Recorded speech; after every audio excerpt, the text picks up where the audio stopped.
Good afternoon, everybody. My name is Tom Fontana. I'm the Director of Research and Education with the Ohio Soybean Council. It's great to have you with us today. This is a virtual field trip to Marzetti Company, and we're really looking forward to that today. This is part of a program from the Ohio Soybean Council and Ohio's 25,000 soybean farmers.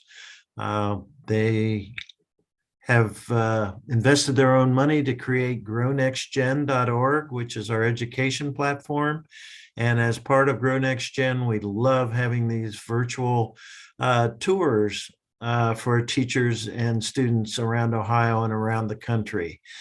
So our soybean farmers want to make sure they can make the connection between science and agriculture in the classroom, and that's what we're going to talk about today. You're going to understand one of the uses of important uses of soybeans and soybean oil. A lot of soybean oil goes into food products, such as the products we're going to talk about today, but soybeans and soybean oil and protein can be used for a variety of products.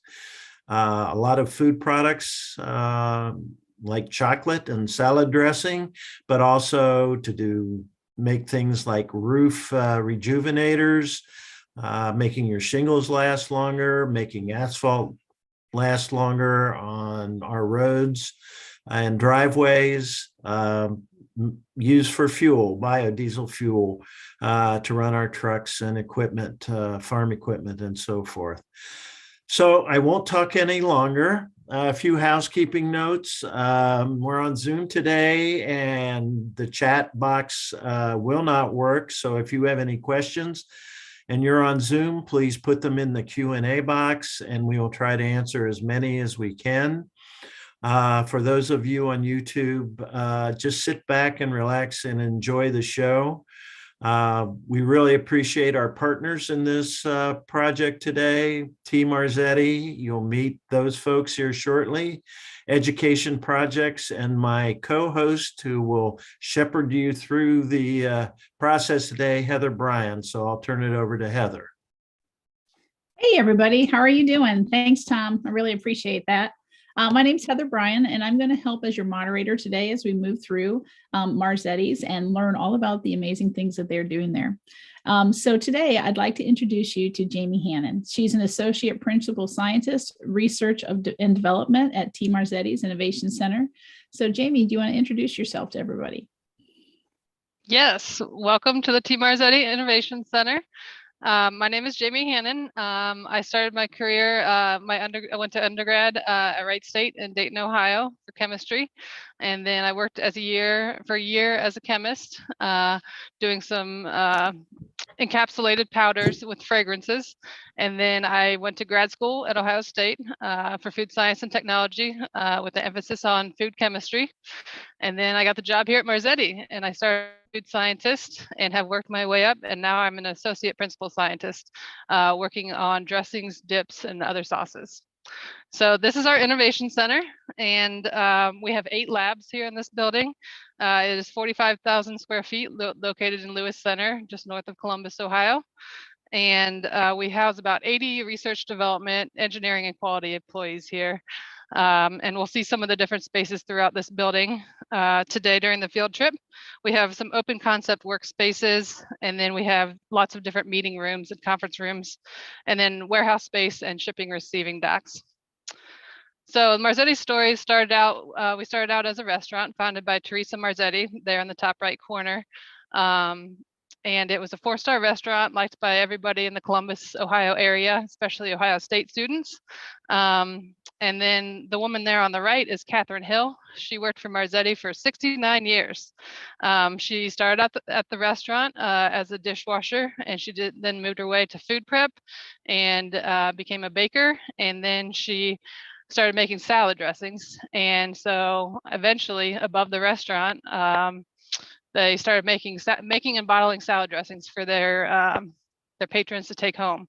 And then that turned into a full-scale production, and we bought our facility on Indianola in Columbus, Ohio, and started making salad dressings there. And Catherine created our Marzetti slaw dressing that we still sell to this day. Marzetti is made up of about half food service and half retail sales. And so on this slide, you can see all of our different brands that we make. And then we also work with customers to create products for them as well. And then the next slide is our manufacturing network. We have dressing and dip plants, we have bakery plants, pasta plants, and distribution centers throughout the country, heavily concentrated in the Midwest. But we do have a dressing plant and distribution center in California. And now I'm going to kick it over to Tom McGurty. He is our VP of R&D for dressings, dips, and sauces. Thanks, Jamie. Good afternoon, everyone. Good morning for some. I'm Tom McGurty. I'm our Vice President of Research and Development. I have been working for the T. Marzetti Company for now 30 years. I got a degree from the Ohio State University in microbiology. And at that time, I did not know much about the science of food, but found a job with T. Marzetti working in their quality assurance lab, and worked in the facilities in our quality and food safety areas of our business for about 26 years.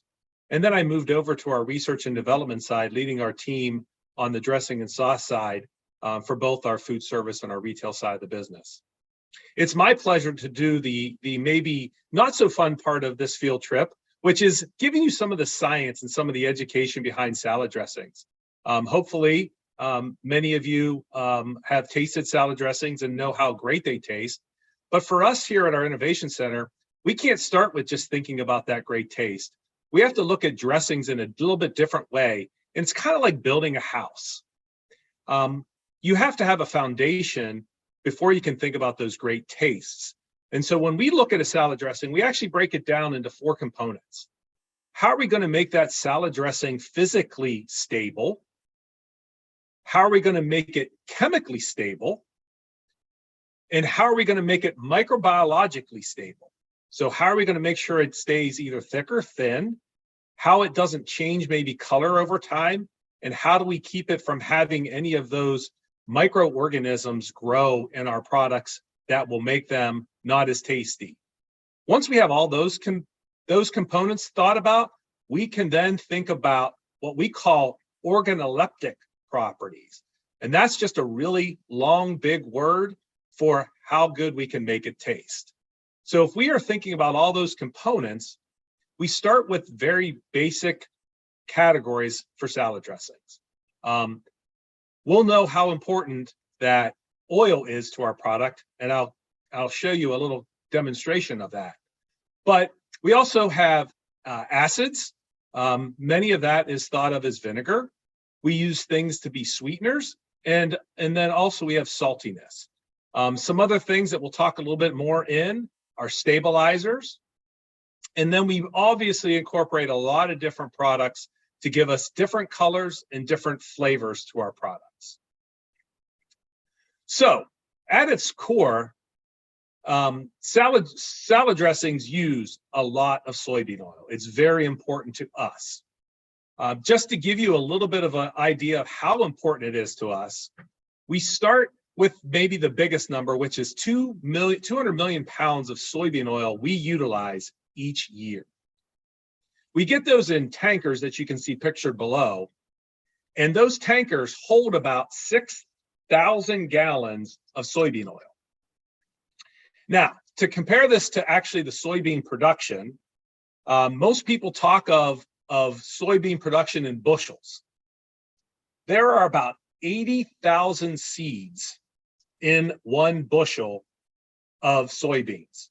To make one, and that makes 1.5 gallons of soybean oil for us. So if you think about that in a tanker, that's about 720 million seeds that it takes to make 1 tanker of soybean oil for our factories. And we receive about 4,500 tankers each year. So I'll let you do the math on that last number because it's quite a big number. So you can understand how important soybean oil is to us. So let's talk about what a salad dressing is. And at its scientific core, it's an emulsion. An emulsion is a mixture of 2 or more liquids in which one is present as droplets of microscopic or ultramicroscopic size distributed through the other. There's different types of emulsions, oil and water and oil. To give you an example of what we have is an oil and water emulsion, and it's very creamy. This is an example of a jar of ranch dressing, and you can see it's very creamy, and that is the oil distributed throughout the water. There are other types of products that we make. One is a separating dressing. So you'll see it on the shelf where the oil and the other components are not mixed together, and you have to shake them up to make them come together to make a great tasting balsamic vinaigrette. And then the final that most people don't think about scientifically is what's called a colloidal suspension. Unfortunately for our soybean oil friends, it doesn't have any soybean oil in it, but we do make a lot of products that will have a lot of suspension of those flavor particulates, but don't have any oil, and it's not an actual emulsion. And those are most commonly known as barbecue sauces. So to get into the specifics of oil and water emulsions, I want to kind of take you through a jar of mayonnaise. And so, as we said, if you look at that picture, the water phase is what we call continuous, and the oil is the dispersed phase, or it is going to be in droplets. So I want to show you 1 jar of mayonnaise. So this is just a basic mayonnaise. So to make that jar of mayonnaise, it takes these 3 products. And I will talk about the water. So there's this much water. Probably less than 10% of the formula is water. And then there's this much oil. So our job as scientists and in the plant is we have to take this much oil and disperse it through this little bit of water. It kind of makes it seem sometimes like it's a magic show to create this from this. So we do that and we keep it together utilizing components similar to this. So to help keep our dressings together over time, we utilize two things that help keep those together, which are stabilizers, and those work on thickening this water phase to make the oil droplets harder to move around. And then we utilize a secondary topic or a secondary component, which is eggs, and eggs are known as emulsifiers. And what the emulsifier's job is to do is to coat each of the oil droplets. And while they do that is they have a oil-loving side and a water-loving side. And if you can kind of visualize that it has a oil that it's going to embed into it, and then it's going to have a water-loving side on the outside surface. So what it does is make those oil droplets seem like bumper cars. As they get closer together, because they're both water-loving on the surface, they don't want to be together. So they kind of bumper car off of each other, so they stay suspended individually as droplets instead of coming together, because if they come together, it'll eventually separate. So that's some of the science behind what we're doing, but it makes it a lot more fun when we can see it in action. So I'm going to turn it back over to Jamie to show you how to do this in our innovation lab. Thanks, Tom. Yes, I'm in our development lab where we make dressings, dips, and sauces. Each scientist has a station here. We have a scale to weigh ingredients up, all of our commonly used ingredients and spices. And then we have, each one has a food processor here that makes creamy dressings, and then a typical KitchenAid mixer that we use to make vinaigrette dressings. And this is Melanie. She is our newest lab technician here at Marzetti. She, a little bit background on her, she attended a 2-year college in the Cleveland area and earned an Associate of Science degree. And then she transferred to Ohio State and got a Bachelor of Science degree in food science and 2 more years of schooling. And then she worked as a supervisor in training at a beef manufacturing facility in this area, and then trained in operations, QA, shipping, and receiving. So she got a lot of exposure to a lot of different careers within the food science industry in a short amount of time. And we're happy to have her here, and she's going to be making a ranch dressing, the dressing that goes into this bottle. So first, she's going to add the water to the food processor. So an important part about making salad dressings is the order of addition. And we start with that water phase, like Tom was talking about, to create an emulsion. She is now adding the dry ingredients, and those can be ingredients like buttermilk powder, garlic powder, onion powder, black pepper, other flavorings that are going into our ranch dressing. And so she's going to pulse that and get those dry ingredients incorporated. The reason you add the dry ingredients up front is to get them well hydrated so they don't end up tasting chalky or have a drying effect or a gritty effect in your dressing. And then next she'll be adding some liquid flavors. We have some enhancing flavors that just provide extra flavor, extra dairy flavor, or some kind of salty flavor to the dressing.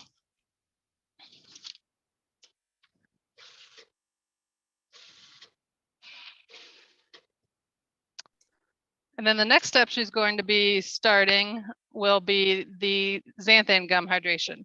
And xanthan gum is one of those stabilizers, and it will thicken this water phase and allow it to get ready for incorporating that oil and dispersing that oil.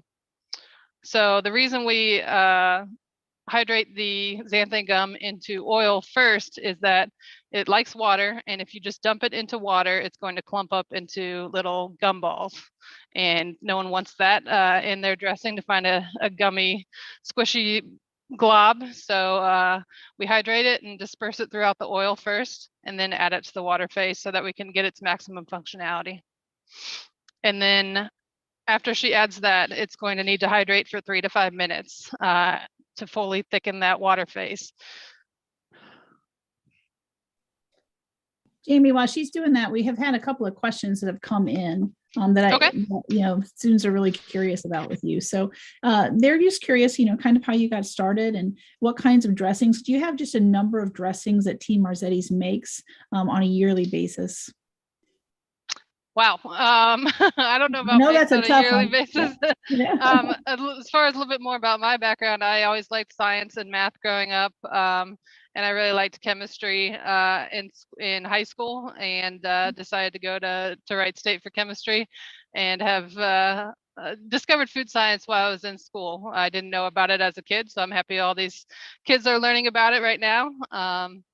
But yeah, right now the gum is hydrating. Maybe I can kick it over to Tom, and he can explain a little bit more about the science, and he can also maybe estimate how many products we make a year, because it's a lot of different formulas, I know, between the food service and retail side. So. Yeah, well, thank you, Jamie, and Heather. Thank you for the question. And we consider because when we say food service, what we mean is we make products that you would see in the restaurants.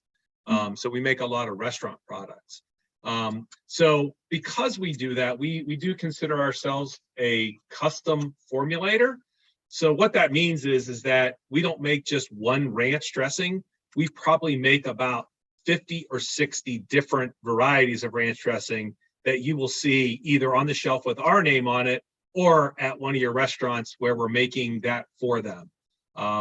If you would go to, for instance, Wendy's, you can see at the Wendy's restaurant that our Simply Dressed ranch is what they use for their packets for their salads. But we do quite a few different restaurant branded items. So probably at any one time, because those will change over the course of a year, we're probably running anywhere between 400 and 500 different formulations throughout our 5 different salad dressing plants.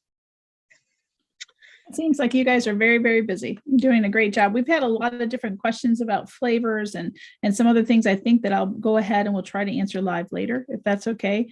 Sure. Throughout when you start to get down more towards those 5 basic tastes and some of those other aspects. So I just want to shout that out to our audience so that they can wait to hear the answer. So yeah. Thank you. Yeah.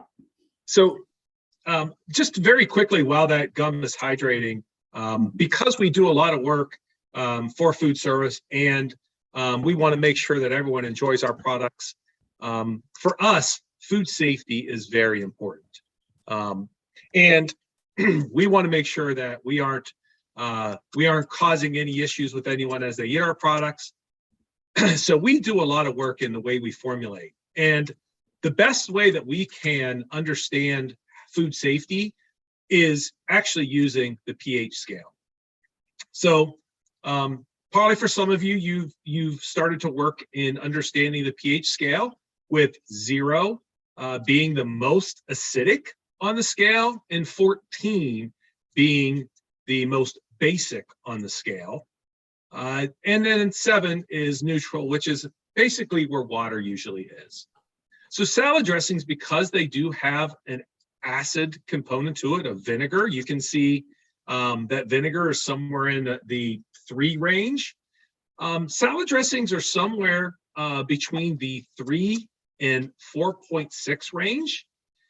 And it would be nice to draw this very black line at that 4.6 range, because on the pH scale, from a food safety perspective, if you're below that or you're closer to that 0 range, under 4.6, that is, lots of scientists have done research in understanding that that's a threshold in which most of those harmful bacteria cannot survive. And so most salad dressings, in fact, all salad dressings, will be below that 4.6, and even usually below that around 4.0. So that's a measurement you'll see later, and it's a measurement that's very, very important for us, that make sure that when we are making our products, we hit that range every time, and we formulate to make sure we're there. Now, to get to that pH range, how do we do it? We use different types of acidulants. I've talked about vinegar, and vinegar is an important component, primarily distilled white vinegar, because it's going to give us some of that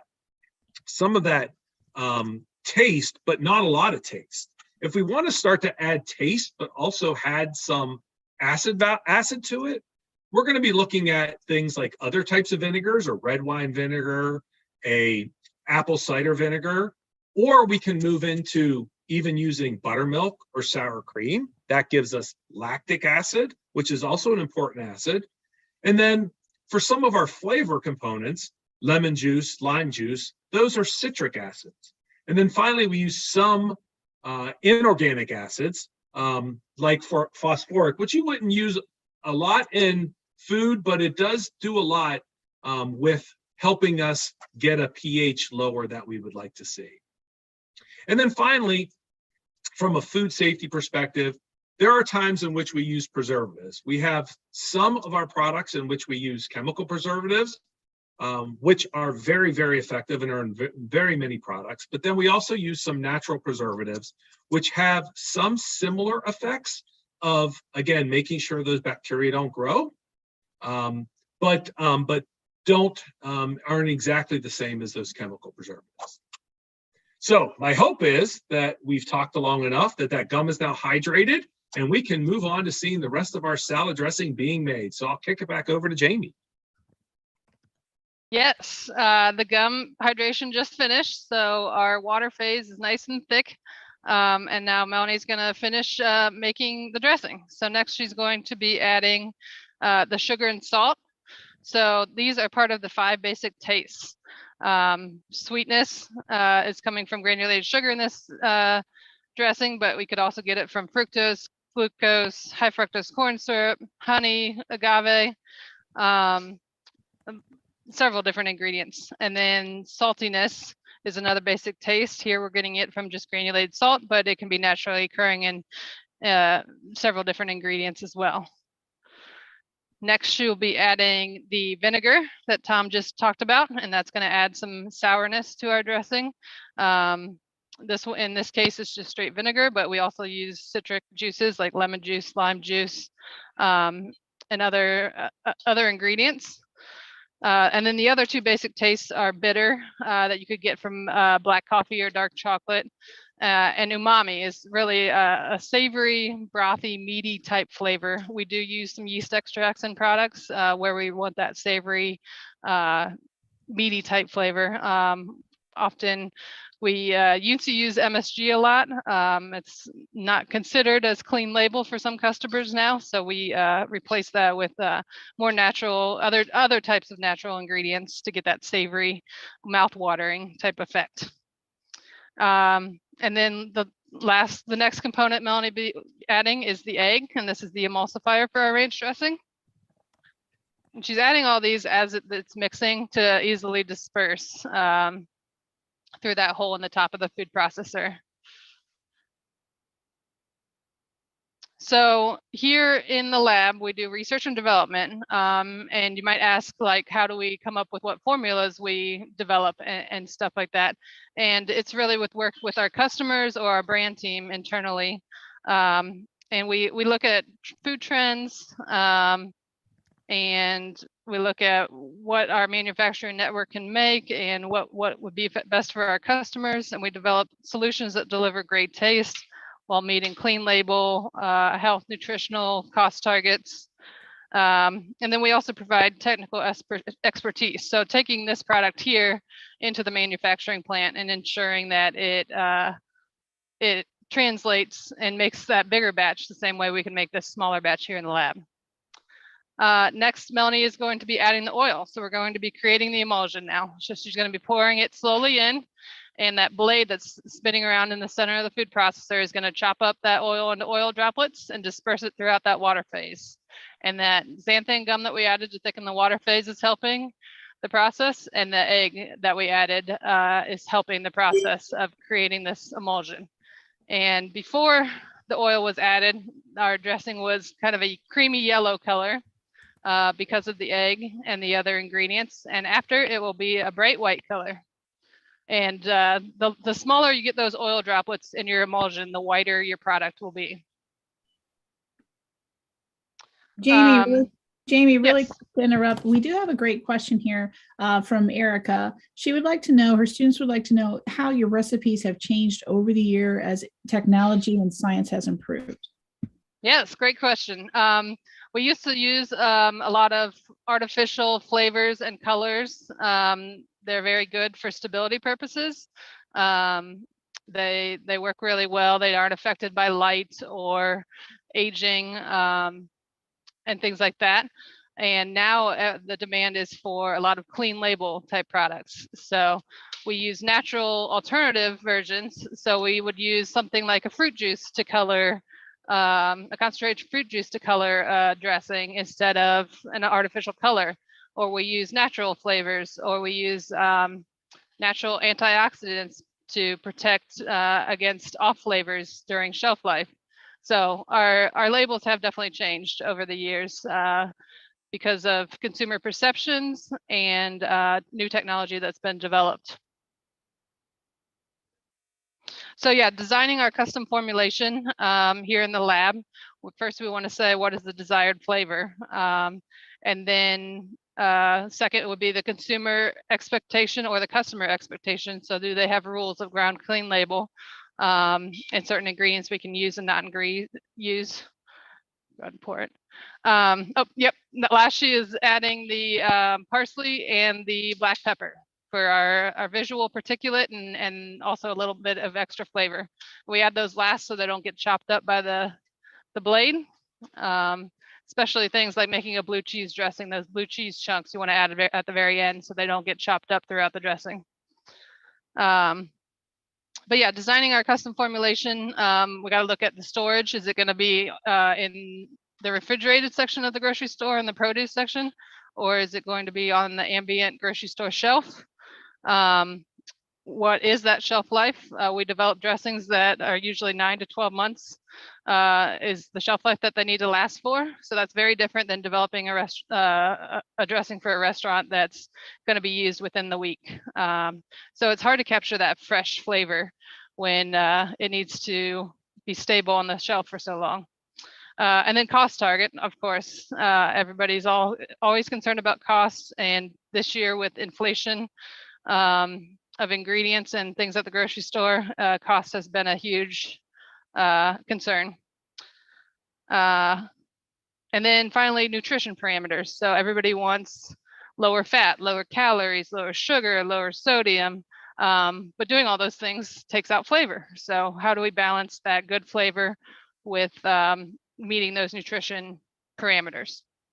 So Melanie has completed our ranch dressing and we are ready to go take it to the QA lab and get it tested.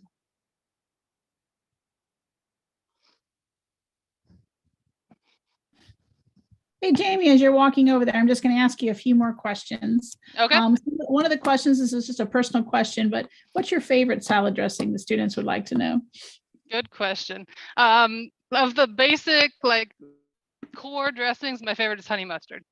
Oh, I do like blue cheese a lot, and that's when I was poor in college and didn't have a whole lot of money, I always bought the most expensive, high quality Marzetti blue cheese dressing because I loved it. It was so much better. The quality is so much better than other blue cheese dressings.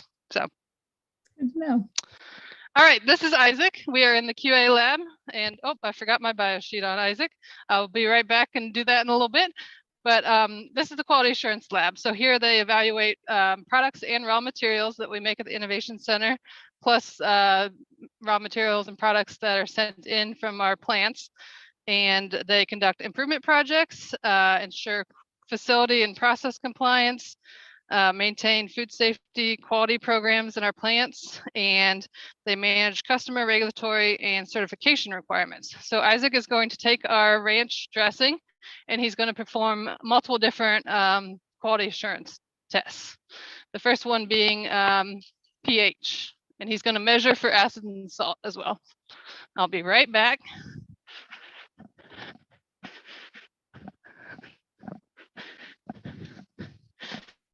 Amy, as you're Okay, moving so around, go ahead.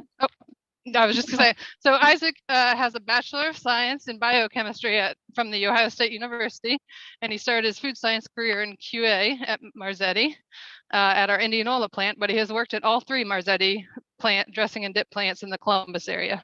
He currently manages our corporate QA lab here at the Innovation Center, and he does sample testing, performs food safety and quality audits in our plants, and he reviews co-manufactured items. So what was your question? Yeah, as Isaac's testing there, they're curious about some of the products that you put in. Now that you've gone to more clean label products, they're curious to see how they stay stable and they don't, quote unquote, go bad. So how they're definitely palatable for humans and safe for humans to eat. Yes. So talking more about clean label antioxidants. So the ingredient that we always use to prevent oil rancidity in dressings is called EDTA, and it is a chemical preservative that keeps oil from going rancid. And so we have other ingredients that work well enough, but aren't quite as strong as EDTA. And so those are like rosemary extracts and acerola cherry extracts, jasmine extracts, green tea extracts, things like that, that we can add to the dressing that doesn't impart flavor, but imparts functionality down in the chemistry aspect of it. So we have just measured the pH of the dressing, and it is 3.90. Next, Isaac is going to measure the percentage of acid in the dressing and then the percentage of salt in the dressing. And this is what we do at our manufacturing plants to make sure we got the right amount of ingredients in. In our manufacturing plant, some ingredients like water and oil are metered in and some are directly weighed in. So we want to make sure we have the correct balance of all the ingredients so that our dressings turn out the same every time. Okay, and while he's waiting on the acid, we are going to do maybe a density next. There's lots of different tests that we're going to do. We just got to determine the right order to do them. So this is a density cup that he's using right now. It is a pre-standardized cup where you add the dressing into it, and then the weight that comes out on the scale will tell you the density measurement. And density is used in our plants and throughout our manufacturing network to tell us the weight in a jar of dressing, in a case, in a whole pallet, and then in a truckload. And we have to tell these truckers what the weight of their truck is going to be. So that basically comes from the density of the dressing plus the packaging weights.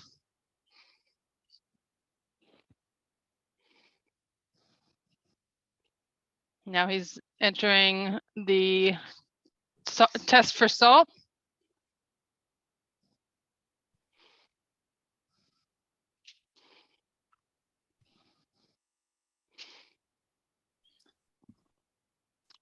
We So do what was have our oh, go ahead. I keep interrupting you every time. You're okay. What That's was our fine. percent of acid there? Yep, that's so good.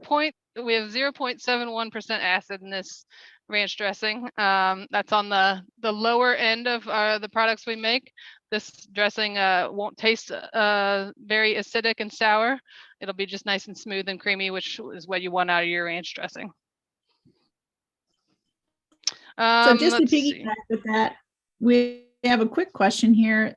Students are wondering from Reynoldsburg, if you're removing sugars and fat, how do you add the flavor back in?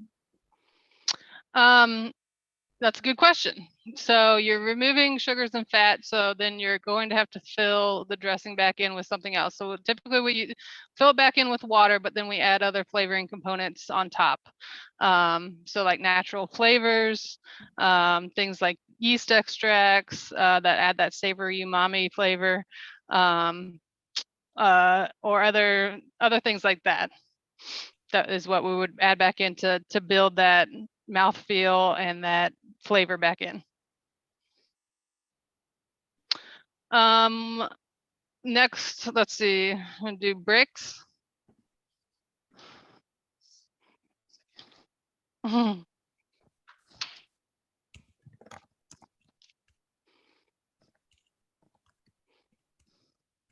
Real quick, and Tom, you can probably jump in. How many different salad dressings do you make? Well, we're making probably in 1 month, we'll make probably 200 different formulations. In a quarter, about 400 or 500 again, because most of that is food service. But we do have quite an extensive line of our own products that we also support. And then as I'm talking, I mean, this isn't just salad dressings, but we also have a whole line of dips. We do make condiments, but they're usually the flavored condiments besides ketchup and mustard. So these would be ranch dipping sauce cups. This one company has this really popular sauce that's named after their restaurant that we help support, and we do that as well retail, called Chick-fil-A sauce.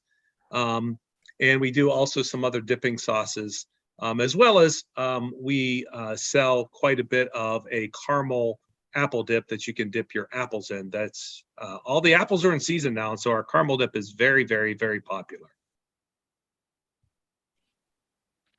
So back to the QA lab, Isaac took a Brix measurement on our ranch dressing. We typically use Brix for more of our sweet fruit vinaigrettes because it's a measurement of the amount of sugar solids in a product. So this one's pretty low, 10.2.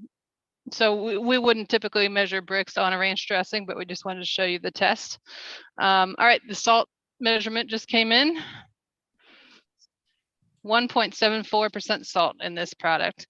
So this ranch dressing is high in fat, high in oil, soybean oil. It's about 50% oil. And so the acid and the salt measurements are lower than some of our products.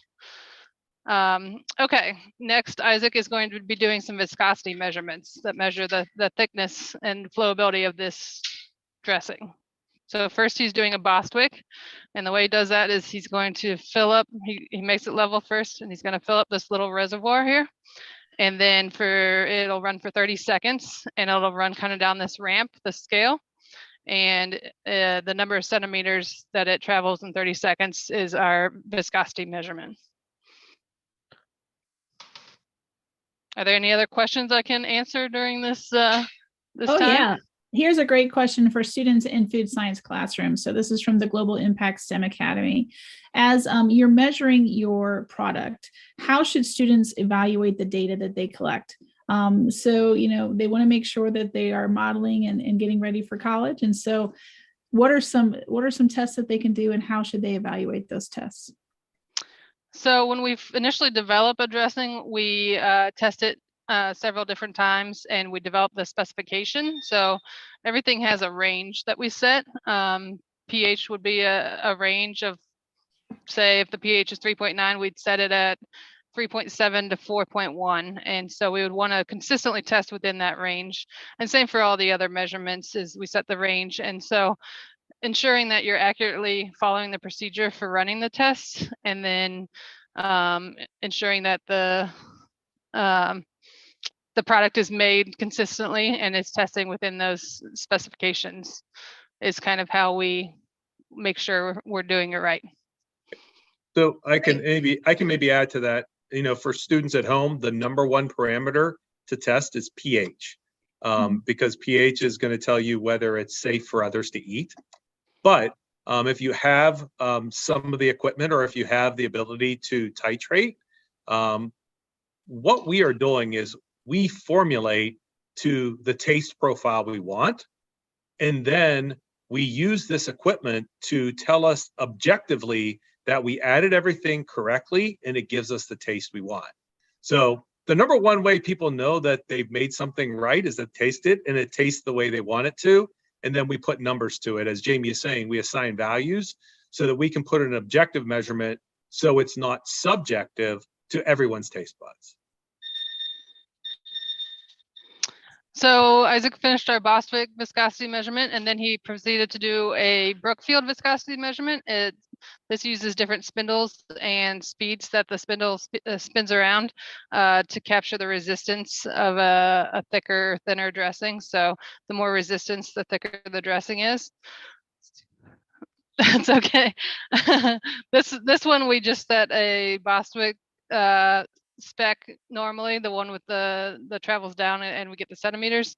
For Brookfield, we usually do for more vinaigrette style thinner dressings. So we did those 2 viscosity tests. The last thing I want to talk about here in the QA lab is our microscope. So we use this to do 2 different things. We can do starch staining profiles to see in a cooked barbecue sauce if your starch is fully hydrated and swollen. And then for dressings, emulsions, we can use this to do an oil droplet profile to see that our oil droplets are nice and smooth and small and uniform, and there's no coalescence or breakdown of the emulsion. So that is all for the QA lab. Now we're going to travel down to the bakery lab. Got any questions while we go there? Yeah, we did have a question that came in. Knowing that you are following federal regulations and in different aspects for your quality assurance lab, is the process that you're taking in your quality assurance lab similar to other companies who make similar products? Yes. Sorry. Oh, go ahead, Tom. Yeah, Yeah. I was distracted for a second. Yes. The federal government, they have a list of standards they call good manufacturing practices that we all have to follow. They also have guidelines for food safety and food safety parameters that we all must comply with. So whether we're a very large company or a very small company, you're going to have a very similar set of standards we're going to follow.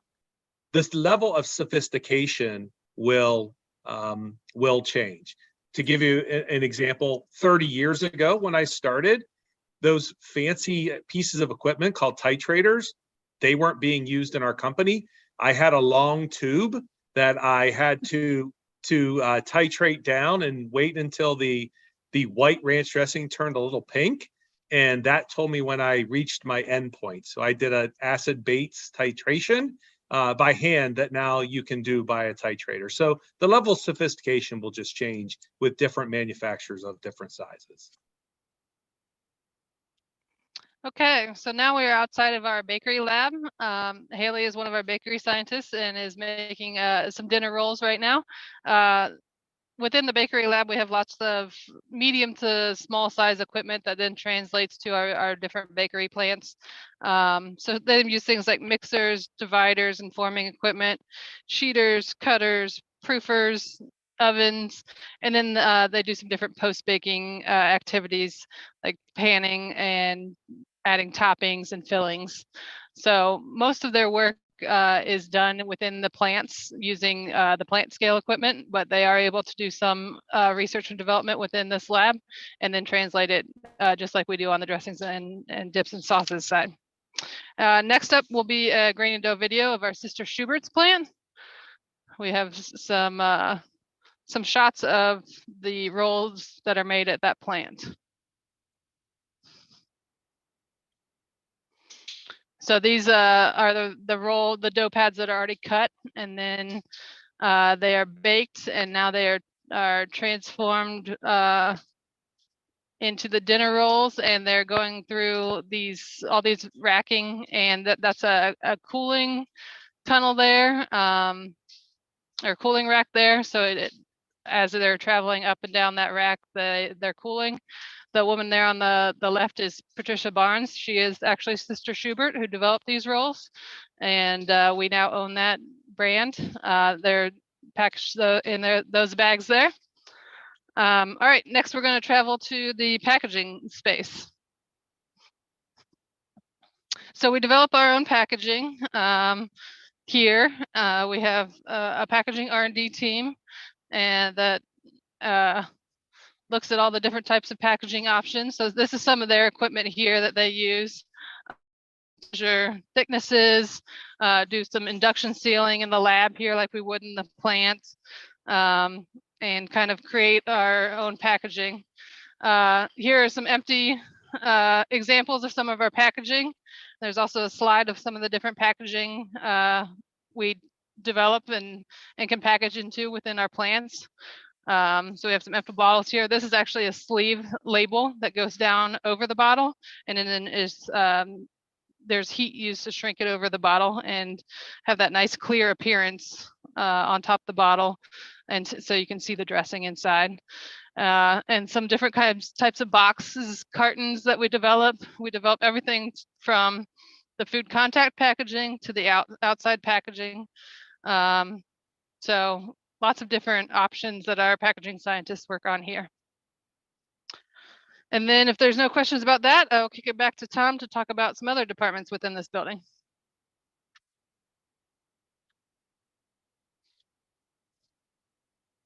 Sure. To give you just a quick overview of some of the other areas, we talked a lot about food safety. Those are our folks that are in the facilities, making sure that we are making everything in compliance with the government, and also making sure that they are safe for everyone to eat.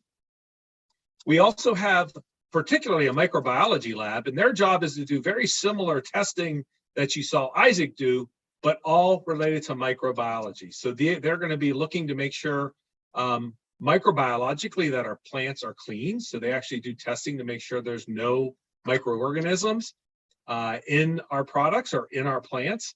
And then they're also going to test our products as well. We also have a regulatory team that their job, and I'm going to try and show this to you, but their job is to basically create this. They're making sure that we're in compliance with all labeling that is associated with our products, from the nutrition facts panel all the way down to our ingredient statement. There's quite a bit of work that goes in by gathering information from our ingredients suppliers to then make that into our label. And then finally, is we actually have a nice lab that actually we taste products in. So we do our informal tasting, but this is a formal tasting called sensory. This is a sub area of food science called sensory science, and this is where we will get a lot of panelists that will fill out questionnaires related to a product that will give us information on whether we've changed a recipe and they've changed, or if that recipe didn't change with some of the changes we've had to make in ingredients. So we wanted to end this just by kind of putting it all together to show you how this is all made in a plant. So I'd like to show just a little video that shows how we make all these products in our facilities. This is our plant in Horse Cave, Kentucky, which is in southwestern Kentucky. It's one of our largest plants, and we make products in 6,000-gallon batches. So it's 6,000 gallons of that ranch dressing you saw Melanie make. All of our ingredients are weighed up before they're put into the batch so that we know that the right amount is being put in. And there you see our mixer putting in the products into the mix tank. That mix tank is just a very large version of what you saw Melanie working in, that has a lot of high energy in it, as you can see that product being mixed. Once that product's mixed, it's tested, and then it's put into these large tanks to then be filled into different types of packaging. We'll see two different types. This is a retail bottle through our line. We're running this bottle somewhere around about 250 bottles a minute. We also are going to be seeing here in a minute where we're packaging it in a different format that goes right into the restaurant that they use, which is in a large flexible packaging that they're going to go through it much quicker than you would at home. So they get it in a larger container. And then finally, those cases are put on a pallet by a robot. In some cases we do have people putting them on by hand, and then that goes into a truck and off to your restaurant or your local store. So I'm going to turn it back to Jamie to kind of wrap up the different types of career paths you could have to get into our Innovation Center or into one of our plants. Hi, yes, we've enjoyed having you here today. The last slide here is talking about all the different careers you can get into after high school, through college or other trade schools, or just starting here at a company like Marzetti within the food science industry. So we covered research and development, food safety and microbiology, packaging, R&D, the regulatory team, and then you can work in our manufacturing plants in processing and operations, quality assurance. You can do sensory and marketing research. You can be on our business side working with finance or accounting or marketing and brand management. You can work with nutrition, be an engineer and design our manufacturing facilities and the equipment that we make our dressings in. You can get a physics degree, microbiology degree, chemistry degree, and all those can apply to working within the food science industry. So we're so excited that you're learning about all this and hope that you're interested in pursuing these types of careers in the future. Thank you, Jamie, so much.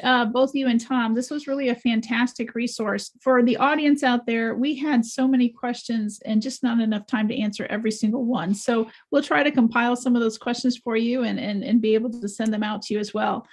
Just Tom, out of your curiosity, what is your favorite dressing? They would like to know as well. Mine far and away is blue cheese. As Jamie indicated, I in college splurged only on blue cheese, but I didn't use it on salads. My favorite was to dip Fritos in blue cheese, and it was always the Marzetti blue cheese. But you do tend to have different likes for different things. I like balsamic dressing on my salads, and I was here when we invented caramel apple dip, and so I was actually in the plant and had to taste that. So I tasted caramel apple dip for 7 days a week for many months on end. So I'm not as big of a fan of our caramel dip just because I've had so much of it.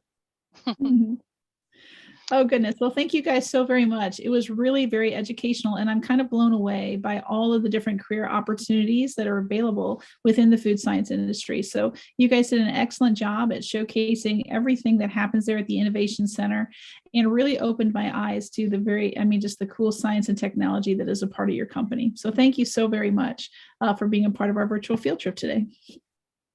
Thank you for having us. Yes, thanks, everybody. Go to grownextgen.org. Lots of good materials and information there for teachers and students in the classroom. Thanks again to the folks at Marzetti's for the field trip today. You did a great job. Thank you. Thank you.